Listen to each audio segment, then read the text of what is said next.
एक राजा की 7 बेटियां थीं। एक दिन राजा ने अपनी बड़ी बेटी से कहा, बताओ बेटा तुम किसका खाती हो? तो बेटी ने कहा, पिताजी हम आपका दिया खाती हैं। दूसरी बेटी से कहा, तुम किसका खाती हो? पिताजी आपका दिया खाती हैं।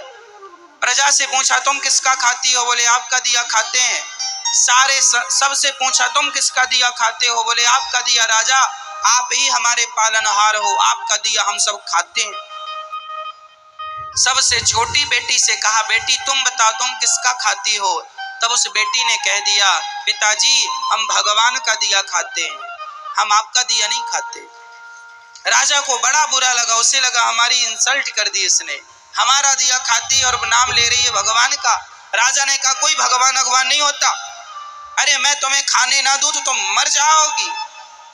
बेटी ने कहा, पिताजी तो आप करके देख लो। राजा बड़ा गुस्से में आया और अपनी उस बेटी का विवाह ऐसे आदमी से कर दिया जो बिल्कुल गरीब था और बिल्कुल बीमार था। गरीब था और बिल्कुल अचल था। अचल में से एक कदम भी। एक लकड़हारा था, जंगल में लकड़ी काटने गया, अचानक उसकी तबीयत बिगड़ गई और वहीं पर वो पड़ा रहा, वहीं मलमूत्र में घिसटता रहा। ऐसे गंदे आदमी से राजा ने अपनी इस बेटी का विवाह कर दिया कि देखता हूं तू अब कहती है भगवान का खाती हूं तो अब खिलाए तेरा भगवान। 6 बेटियों का विवाह उसने अच्छे राजाओं के घर किया, राजकुमारों के साथ खानदान में किया, और एक बेटी का विवाह लकड़हारे से कर दिया, वो भी जो बीमार था, जो मलमूत्र भी वहीं कर रहा था, पूरा गंदगी थी, मक्खियां भिन्न भिन्न कर रही थी। उस लड़की को लगा कोई बात नहीं, विधाता की ऐसी ही मर्जी है। वो लड़की जो थी अपने उस पति के संग रहने लगी। उसे पास में नदी थी तो ले गई, नहलाया धुलाया साफ किया, और जो उसके भाग्य में था मिला। उसका पति चल नहीं पाता था, अब वो क्या करे, पति को भोजन कैसे कराए? तो जंगल की लकड़ियां बीनती और ले जाके शहर में बेचती, जो पैसा आता उससे कुछ दवाइयां लाती, कुछ रोटियां लाती, खाती, पति को खिलाती, दवाई खिलाती। और वहां पर एक नाग नागिन, जंगल था ना तो जंगल में तो जीव जंतु ही रहेंगे, एक नाग नागिन का जोड़ा था। तो वो जब दूध लाया करती अपने पति को देती, और जो बच जाता तो दौने में वो वहां नाग नागिन को रख दिया करती थी। तो नाग नागिन दूध पीते और बड़े प्रेम से वो खुश रहते। अब वो धीरे धीरे उसका पति ठीक होने लग गया, बीमारी से उसको राहत मिलने लग गई, ठीक होने लगा। एक दिन नाग ने सोचा कि ये मेरी इतनी सेवा करती है, परोपकारी भाव है, यदि इसे धन मिल जाएगा तो ये तो समाज की बहुत सेवा करेगी। तो सांप ने उसे स्वप्न में कहा कि जहां हम लोग रहते हैं वहां बहुत बड़ा खजाना गड़ा है, तुम खोद लेना। वो लड़की ने खोदना शुरू किया, उसे सच्ची का खजाना मिल गया, जिसमें बहुत सारा सोने चांदी से भरा हुआ खजाना था। वो तो लखपति हो गई। उसने एक बड़ा सा महल बनवाया, नगर बसाया, ओ बढ़िया ठाट बाट बनाया, और दोनों राजा रानी हो गए। उसका पति बिल्कुल स्वस्थ हो गया और बढ़िया राज सिंहासन पर बैठने लगे, और बड़े प्रेम से हाथी घोड़ा इकट्ठा किया और सेना इकट्ठी की, राजा हो गया। वो रानी हो गई, पर उसने परोपकार नहीं छोड़ा। रोज अन्न क्षेत्र चलाती, जो आए सबको भरपेट भोजन मिलेगा। उसके पास जरूरत से ज्यादा धन हो गया। एक दिन वो सबको भोजन बांट रही थी तो उसने देखा कि लाइन में सबसे पीछे उसका बाप लगा हुआ, और उसकी बहनें लाइन में लगी हैं भोजन के लिए। उसने पहचान लिया, ये तो मेरा पिता है। उसने कहा, पिताजी आप? वो सन्न रह गया, कौन हो आप? मैं आपकी बेटी छोटी, लकड़हारे से विवाह किया था, कुछ याद आया? हाँ हाँ, पर तेरा ये ठाट बाट कैसे?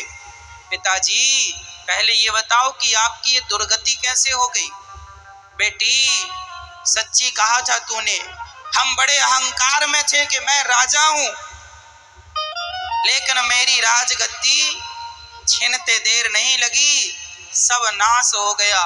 सारी बेटियां जिन्होंने ये कहा था कि पिता के भाग्य का खाती हैं, आज पिता कुछ नहीं खिला पा रहा है इन्हें, आज तू खिला रही है। तब उस बेटी ने कहा, पिताजी मैंने कहा था ना कि सब अपने अपने भाग्य का और सब भगवान की कृपा का ही खाते हैं, सबको खिलाने वाला भगवान है। हम झूठा ये नाम लेते हैं कि हम किसी को खिला रहे हैं, कोई किसी को नहीं खिलाता, सबके पालनहार भगवान है। राजा ने उस बेटी के लिए लकड़हारा चुना था, लेकिन फिर भी मेरी माँ, कई बार बाप अपनी बेटी के लिए बहुत अच्छा घर चुनता है, घर और वर, फिर भी वो माइनस हो जाता है, और कई बार सामान्य लड़के के संग विवाह कर देने पर वो बहुत ठाट बाट में हो जाते हैं। सच्ची बताएं, हर आदमी अपना भाग्य लेकर पैदा होता है। ये भाग्य क्या है? जो पिछले जन्म में आपने अच्छा या बुरा कर्म किया था, वही अच्छे और बुरे कर्म के प्रतिफल को भाग्य कहते हैं। मैंने पिछले जन्म में बहुत अच्छा किया तो इस जन्म में मुझे बहुत अच्छा मिला, वही मेरा भाग्य है।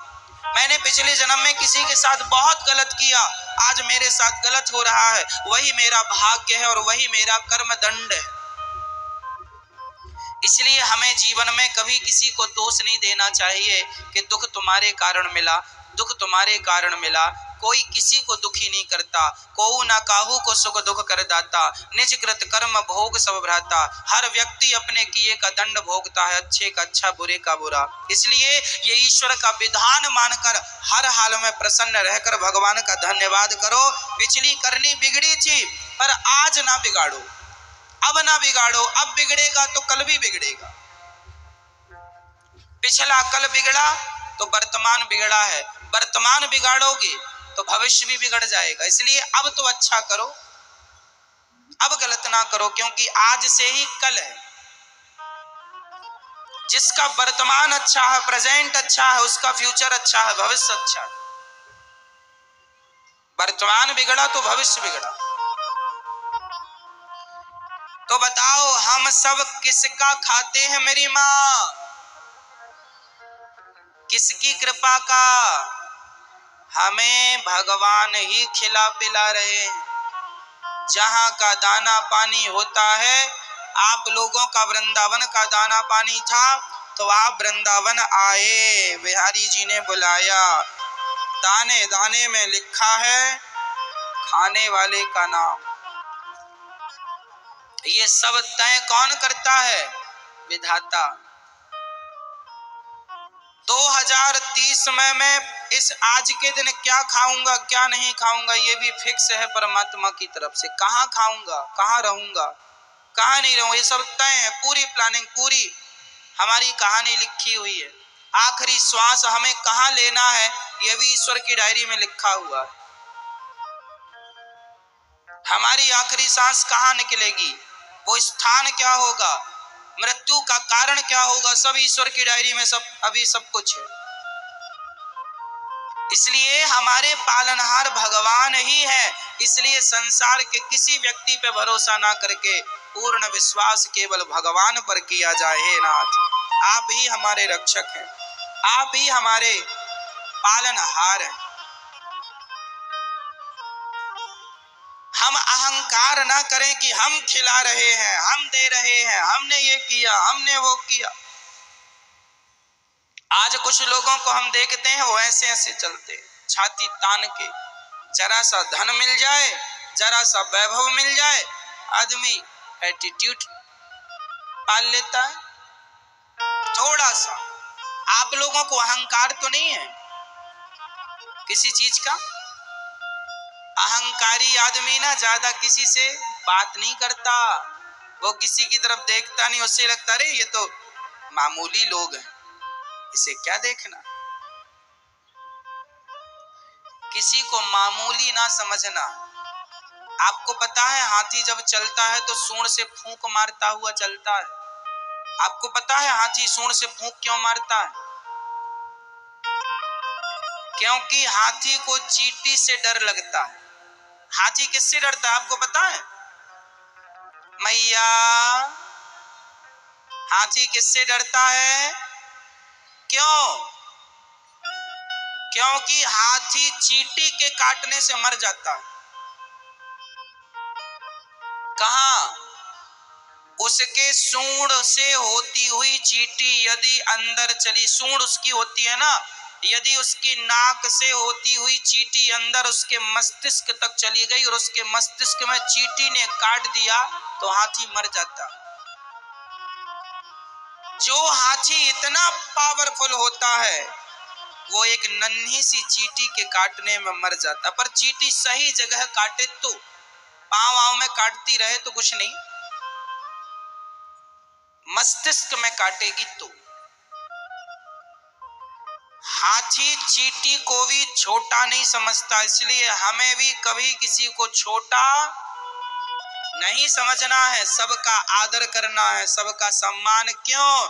क्योंकि सबको ईश्वर ने बनाया है। ये तुम अहंकार ना पालो कि हमने ये, हमने वो, हम ये, हम वो। ना जी, तुम कुछ भी नहीं हो। हमारा और तुम्हारा कुछ नहीं है संसार में, और हमारी तुम्हारी अकड़ भी नहीं चलती। कई लोग कहते हैं कि मैं ना हूं तो तुम मर जाओ। अच्छा, ऐसा भी कर लो।